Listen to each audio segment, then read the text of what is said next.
প্রকৃত অর্থে প্রাতিষ্ঠানিক এক ঐতিহাসিক সন্ধিক্ষণে আমাদের নিজেদেরকে আমরা পাচ্ছি।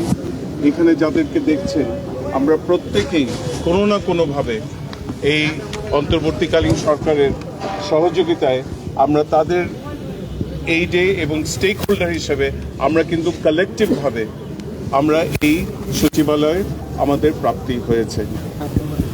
২৬ বছরের যাত্রা, কিন্তু এটি এখানে শেষ হলো না।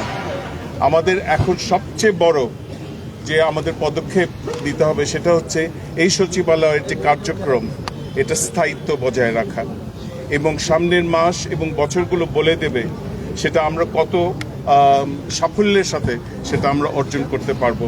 একটা জিনিস হয়েছে, এখন কিন্তু এই যে ক্ষমতা, আমাদের সাংবিধানিক ক্ষমতা বিচার কার্য পরিচালনা করা এবং বিচার ব্যবস্থা পরিচালনা করা, সেটা কিন্তু সবকিছু কনসেন্ট্রেটেড হয়ে গেল সুপ্রিম কোর্টের কাছে।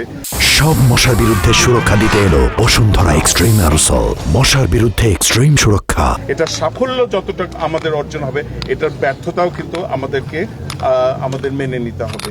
তো সেই দিক থেকে আমি সবার কাছে আমার আহ্বান রইল, আগামীতে যে নির্বাচিত সরকার আসবেন তাদের তো বটেই, এবং আমাদের যত স্টেক হোল্ডার আছে তাদের সবাইকে এই যে ধারাবাহিকতা, এই সচিবালয়ের ধারাবাহিকতা, আইনের শাসন বজায় রাখা, গণতন্ত্রকে বজায় রাখা, এই ধারাবাহিকতা যেন অটুট থাকে এটা। এবং আপনারা, আমি সবসময় বলি ফোর্থ স্টেট, যারা মিডিয়া আছেন, আপনারা প্রিন্টেড ইলেকট্রনিক মিডিয়া আছেন, আপনারা গত 16 মাসে আমাদেরকে যে সহযোগিতা দিয়েছেন, আর সারা দেশে আমাদের যে বার্তা পৌঁছে দিয়েছেন, সেটার জন্য আমি আপনাদের কাছে ব্যক্তিগতভাবে অনেক অনেক কৃতজ্ঞ।